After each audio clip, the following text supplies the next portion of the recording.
छोटे से गांव बलिदा में गरीबी और सादगी का राज था। वहां के बासी जिंदगी को जीने का फन जानते थे, मगर दिलों में छुपी महरूमियों की कोई इंतहा नहीं थी। इन्हीं बासियों में एक लड़का जाहिद और एक लड़की मरियम थे। दोनों एक जैसे गरीब मगर दिल के बादशाह थे। जाहिद की दुनिया। जाहिद का बाप एक बढ़ई था जो रोजाना हाथ से लकड़ी के सामान बनाता और गांव की मार्केट में बेचता। जाहिद भी दिन भर उसके साथ काम करता। वह तालीम असल करना चाहता था, ख्वाब देखना चाहता था, मगर गरीबी ने इसके पैरों में जंजीरें डाल रखी थीं। इसकी आंखों में बस एक ही ख्वाब था, कुछ बन जाना, कुछ कर दिखाना और मरियम के काबिल बन जाना। मरियम की दुनिया। मरियम एक यतीम लड़की थी जिसके माँ बाप बचपन में ही एक हादसे में चल बसे थे। इसकी परवरिश इसकी खाला ने की, मगर वह कभी माँ का प्यार न दे सकी। मरियम सिलाई का काम करती। गांव की औरतों के कपड़े सिलना ही यह उसका जीविका का साधन था। वह शांत स्वभाव, धीरजवान और सादा दिल लड़की थी। जाहिद उसे छिप छिप कर देखा करता, मगर कभी कुछ कहने की हिम्मत नहीं हुई।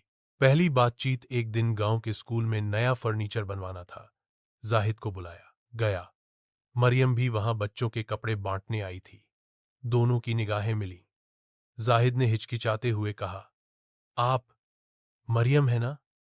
मरियम ने शर्माते हुए सर हिलाया। जी, आपके कपड़ों की सिलाई बहुत अच्छी होती है। मेरा आपकी सिली हुई कपड़े पहनकर आपकी बहन ने बहुत तारीफ की। यह सुनते ही मरियम के चेहरे पर मुस्कुराहट आ गई। यही बातचीत उनके बीच संबंध की बुनियाद बनी। खामोश मोहब्बत महीने गुर गए और जाहिद और मरियम की मुलाकातें बढ़ती।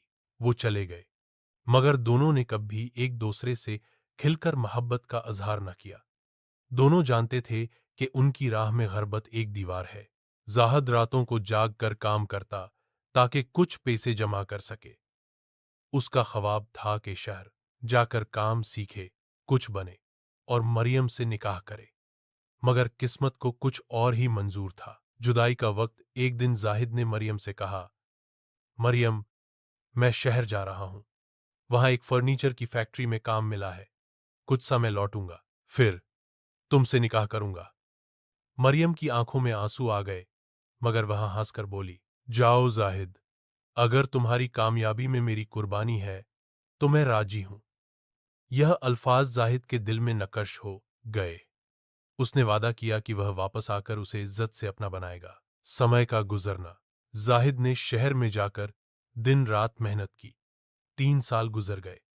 उसने छोटा सा वर्कशॉप बना लिया जहां ऑर्डर पर फर्नीचर बनता। वह खत के ये कभी कभी मरियम को खबर देता और हर बार खत में एक ही बात लिखता, तुम्हारी कुर्बानी को राइगा नहीं जाने दूंगा। इधर गांव में हालात बदल रहे थे। मरियम की खाला ने उस पर दबाव डालना शुरू कर दिया कि वह सह अमीर किसान के बेटे से शादी कर ले, मगर मरियम ने इनकार कर दिया।